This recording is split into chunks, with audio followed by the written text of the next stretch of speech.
ஒட்டுமொத்தமாக இந்த படத்தை சூப்பர் ஸ்டார் ரஜினிகாந்த் ஒருத்தவர் தான் தலையில் தூக்கி வச்சிருக்கிறாருங்கிறதான் சொல்லணும். ஏன்னா முழுக்க முழுக்க என்னன்னா ஒரு பெரிய ஆர்டிஸ்ட் கிடைச்சிட்டாங்கன்னா அதுக்கு பெருசா மெனக்கட வேண்டாங்கிற ஒரு மனப்பான்மைக்கு இப்போ சமீப காலமாக நிறைய டைரக்டர்ஸ் வந்திருக்காங்க. படத்தை நிறைய இடங்கள்ல லாஜிக் மிஸ்டேக்கு, கேரக்டர் ரிவீல் பண்ணதுல சில தப்பான விஷயங்கள் இது. ரெண்டாவது அனிருத்தினுடைய மியூசிக் இந்த படத்துக்கு என்ன சொன்னா பிளஸும் அதுதான் மைனஸும் அதுதான்.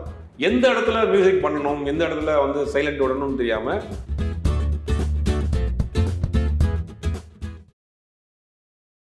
வணக்கம். இன்றைய சந்திப்பில் நம்முடன் இணைந்திருப்பவர் பத்திரிகையாளர் சுபேர் அவர்கள். வணக்கம். வணக்கம். எங்களுடைய OH மீடியாவுக்கு முதல் முறையா வந்திருக்கீங்க. தேங்க்யூ. இப்போ கூலி ரிலீஸ் ஆகி 4 நாட்கள் ஆகிருக்கு. அதோட ரிசல்ட் கலெக்ஷன்லாம் எப்படி இருக்கு? இல்லை, கலெக்ஷன் குறையவே இல்லை.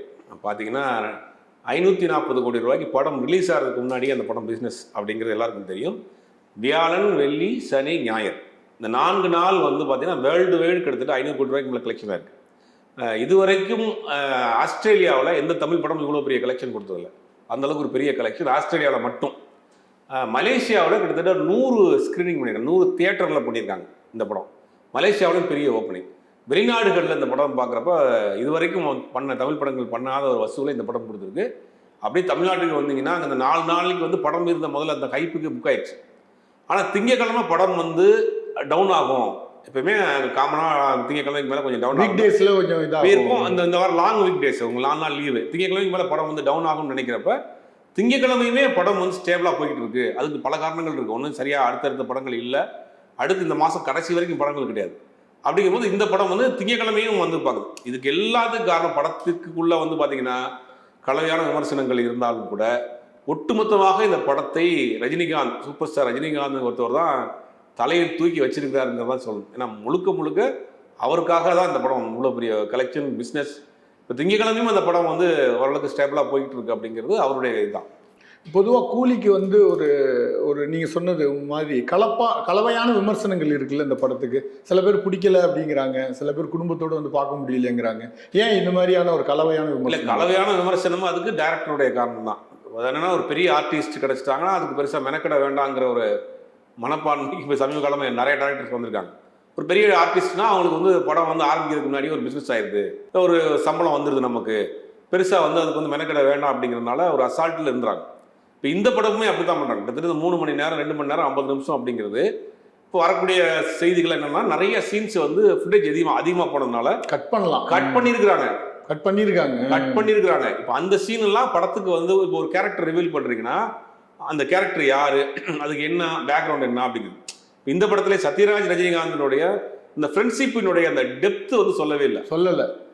தங்கையோடைய அந்த ரிலேஷன்ஷிப் இருக்குல்ல, அது கொஞ்சம் லெங்தா காட்டியிருக்கலாம். ஒரு போட்டோவோட முடிச்சிட்டாங்க. அது 2 பேருடைய டெப்த் காட்டல. 2 பேரும் ஏன் பேசல? ஸ்ருதிஹாசனுக்கு கமல் ரஜினி மேல் ஏன் வெறுப்பு? இறந்த இதுக்கு மாலை போட வருவார், அப்ப கூட வர வேணாம்னு சொல்லக்கூடிய அளவுக்கு வெறுப்பை இவர் மேல காட்டுறதுக்குன்னு ஒரு இது சொல்லியிருக்கணும் இல்லையா, ஒரு டெஃபரேஷன் சீன் வச்சிருக்கணும். அது கிடையாது. இப்படி படம் முழுவதுமே என்ன பண்ணுறாங்க, அதான் ஆக்சுவலாக எடுத்துருக்குறாங்கன்ற மாதிரி சொல்கிறாங்க. அதெல்லாம் எடுத்து லென்த்துக்காக கட் பண்ணிட்டாங்க, ட்ரிம் பண்ணிட்டாங்க அப்படின்னு எல்லாருமே படம் பார்க்குற ஆடியன்ஸ் எல்லாரையும் பிரில்லியன்ட்னு நம்ம சொல்ல முடியாது. இப்போ பிஎன்சியில் பார்க்குறவங்களுக்கு அந்த கேரக்டர் யார், ரஜினிகாந்துக்கும் சத்யராஜுக்கு என்ன பிரச்சனை, எங்கே உங்கள் ஃப்ரெண்ட்ஷிப் ஆனாங்க, எங்கே உங்களுக்கு பிரிஞ்சாங்க, என்ன காரணம் அப்படின்னு டீட்டெயிலாக சொல்லணும்ல. ரெண்டாவது ரஜினி அண்டு நாகார்ஜுனா ஒரு போஸ்டர் இருக்கும், அதான் படத்தினுடைய கதையே. அந்த கதையை டயலாக்காக சொல்லியிருக்காங்க முழுவதுமா. அவரே பேசுறாரு உங்க அப்பா யார் தெரியுமா அப்படின்னு டயலாகா பேசுறாரு. இதெல்லாம் விஷுவலா பண்ண வேண்டிய படம். தோபின் ஜாகிர் அவருடைய இது லெங்தா இருக்கு. அவரோட காட்சிகள் எல்லாமே லெங்தியா எடுத்துருக்காங்க. இந்த காட்சியை மட்டும் அப்படி வச்சிருக்காங்க. ஆனா அவருடைய காட்சிகள்ல பல காட்சிகளை கட் பண்ணிருக்கலாம். ஒன்னும் நீங்க அந்த அவர் கொலை பண்ற மாதிரி, அவர் சுத்தியில வச்சு தலையில அடிச்ச மாதிரி, திருப்பி மண்ணில் கொண்டு போய் புதைச்சி வச்ச மாதிரி, திருப்பி அவர் எந்திரிச்ச மாதிரியான சீனே மொத்தத்தை கட் பண்ணிருக்கலாம்.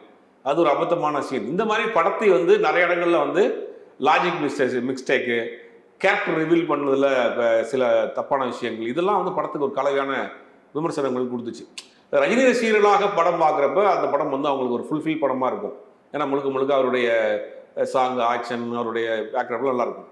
அவங்க காமன் ஆடியன்ஸாக பார்க்குறப்ப அந்த படங்கள்ல நிறைய பேருக்கு புரியலை. ரெண்டாவது அனிருத்தினுடைய மியூசிக் இந்த படத்துக்கு என்ன சொன்னால் ப்ளஸ்ஸும் அதுதான் மைனஸும் அதுதான். பாடலும் ப்ளஸ்ஸு, ரீ ரெக்கார்டிங்கில் பெரிய மைனஸ். எந்த இடத்துல மியூசிக் பண்ணணும், எந்த இடத்துல வந்து சைலண்ட் விடணும்னு தெரியாம படம் முழுவதுமே எல்லாத்துலயுமே ஒரு வைஃபை ஏத்துறா அப்படிங்கிற மாதிரி அந்த பாட்டு வரிகள் மாதிரியே பண்ணிட்டாரு. டைட்டில் கார்டுல கை வச்ச கீபோர்ட்ல ரோலிங் டைட்டில் தான் எடுக்கிறாரு.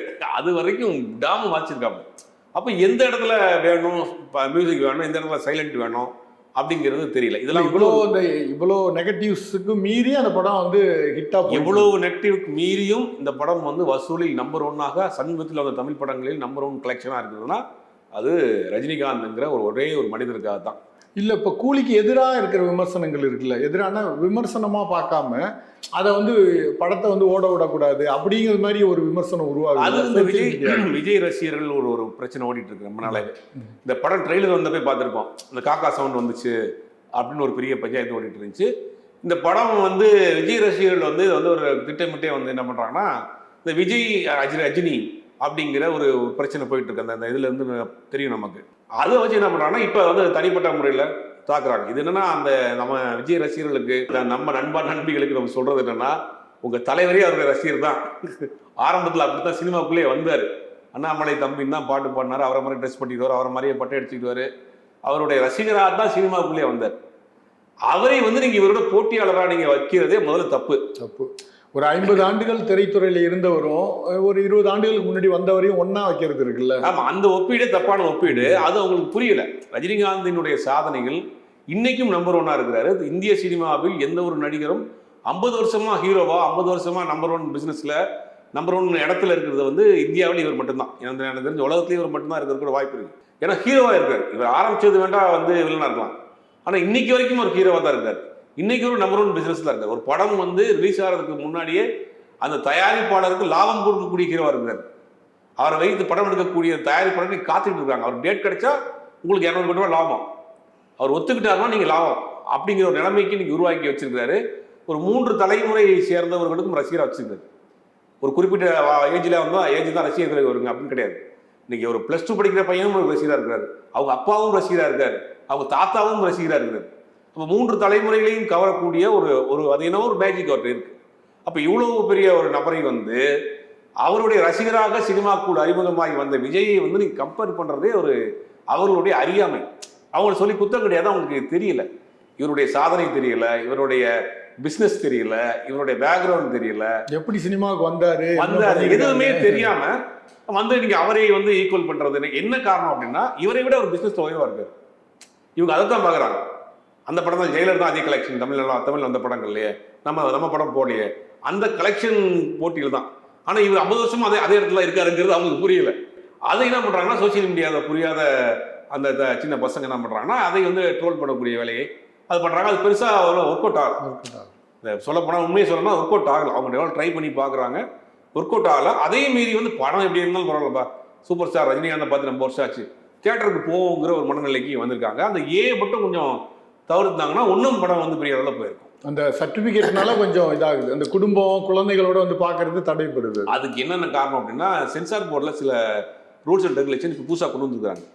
முந்தியெல்லாம் வந்து பார்த்தீங்கன்னா ரொம்ப வயலண்டான படத்துக்கு மட்டும்தான் கொடுப்பாங்க. இப்போ ஆரம்பத்தில் சின்ன வயலண்டாக இருந்தால் கூட அது கொடுக்கக்கூடிய அளவுக்கு சென்சார் போர்டில் சில திருத்தங்கள் கொண்டு வந்திருக்காங்க.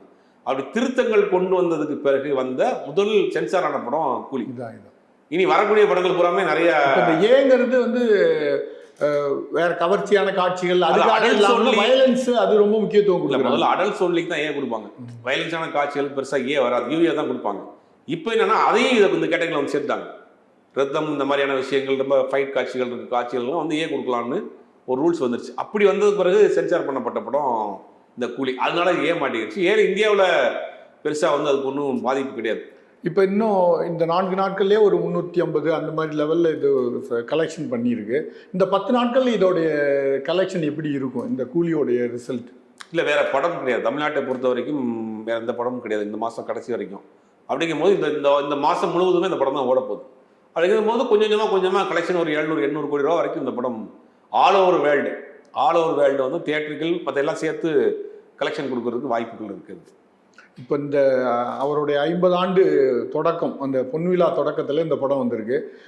ஒரு பத்திரிகையாளராக அந்த 50 ஆண்டு தொட்டிருக்கார்ல ரஜினி, அதை பற்றி என்ன நினைக்கிறீங்க? இல்லை, 50 ஆண்டுகள் தொட்டதே பெரிய சாதனை. 50 ஆண்டுகள் ஏற்கனவே நம்ம சொன்ன மாதிரி 50 வருஷமா ஒருத்தர் ஹீரோவாக இருக்கிறது சாதனை.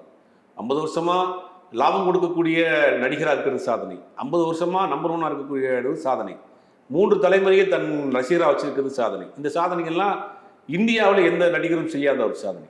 அதுவே ஒரு 50 வருஷத்துக்கு உண்டான சாதனையை செஞ்சு முடிச்சிட்டாரு. இன்னும் தொடருவார் அப்படிங்கிறது தான் இப்போ வரைக்கும் தெரியும். இன்னும் அவருக்கு வந்து தயாரிப்பாளர்கள் வந்து காத்து கிடக்காங்க, ஒரு டேட் கிடைக்காதான்னு பார்த்துட்டு இருக்காங்க. ஏன்னா கண் முன்னாடி ஒரு லாபகரமான ஒரு ரேஸில் ஓட குதிரையா இருக்கிறாரு. அப்படிங்கும் போது இன்னைக்கு ஜெயிலர் 2 பார்த்தீங்கன்னா பெரிய எதிர்பார்ப்பு. ஸ்டார்ட் பண்ணிட்டாங்க, படப்பிடி போயிட்டே இருக்கு. படப்பிடிப்பு ஆல்மோஸ்ட் 70% முடிஞ்சிருச்சு, இன்னும் 30% தான் படப்பிடிப்பு இருக்கு. அது முடிஞ்சு அடுத்து இருக்கு, அடுத்து கதை கேட்டுக்கிட்டு இருக்காரு.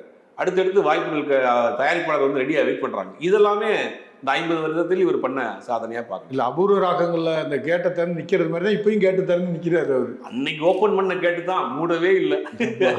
அந்த கேட்டுக்குள்ள பல பேர் வந்துட்டு போயிருக்கிறாங்க. அந்த சினிமாங்கிற அவர் ஓப்பன் பண்ண கேட்டுக்குள்ள அவர் ஒரு ஸ்டைலை உருவாக்குறாரு. நீங்க அதை ரொம்ப முக்கியமா பார்க்கணும். ஒரு தனித்துவமான ஒரு இது பாணி. ஆமா, அந்த நடிப்பு. அதாவது நாடகங்கள்ல இருந்து சினிமா வந்தாங்க. நாடகங்கள்ல இருந்து சினிமா அந்த எம்ஜிஆர், சிவாஜி, கே சார், இது அந்த மாதிரியான காலங்களில் வர்றப்ப என்னன்னா வசனங்களே வந்து தமிழ் உச்சரிப்பு சுத்தமாக இருக்கணும், சத்தமாக பேசணும், நிறைய மேக்கப் போடணும், எக்ஸ்பிரஷனை வந்து ஒவ்வொரு காட்டணும்னு ஒரு ஃபார்மட் இருந்துச்சு. அந்த காலகட்டத்தினுடைய முடிவில் தான் இவர் வர்றாங்க. இவர் வர்றப்ப நீங்க சொல்ற மாதிரி இந்த எந்த ஃபார்மட்டுக்குள்ளேயும் இவர் அடங்க மாட்டார், எந்த கிராஃப்டுக்குள்ளே இவர் வர மாட்டார்.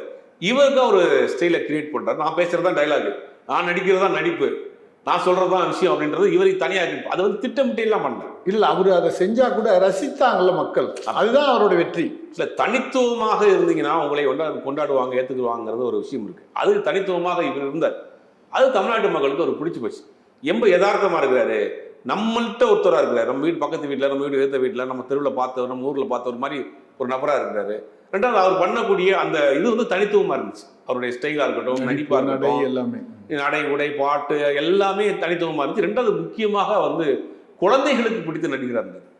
குடும்பத்தோடு குழந்தைகளுக்கு பிடிச்சுன்னா அந்த குழந்தைகள் குடும்பத்தோடு கூட்டு போயிடும். இப்போ அவருக்கு வந்து 75 வயது இருக்கு. இன்னைக்கு குழந்தைகள் ரசிகராக இருக்காங்க. ரஜினி அப்படிம்பாங்க. ஆமா, சின்ன குழந்தைங்க.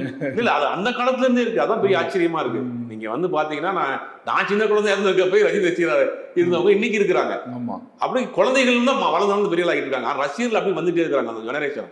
இவரு, இளையராஜா, கண்ணதாசன், இவங்கெல்லாம் வந்து என்ன சொல்றது, ஒரு கிஃப்டட் பெர்சன். தமிழ்நாட்டின் பெருமையான ஒரு நபர்கள். அது இன்னைக்கு வரைக்கும் தொடர்ந்துகிட்டே போகுதுங்கிறதா உண்மையிலேயே மகிழ்ச்சியான விஷயம். மீண்டும் பேசுவோம். நன்றி, வணக்கம். இந்த வீடியோ உங்களுக்கு பிடிச்சிருந்தா லைக் பண்ணுங்க, ஷேர் பண்ணுங்க, கமெண்ட் பண்ணுங்க. மறக்காம OH சினிமா சேனலுக்கு சப்ஸ்கிரைப் பண்ணுங்க.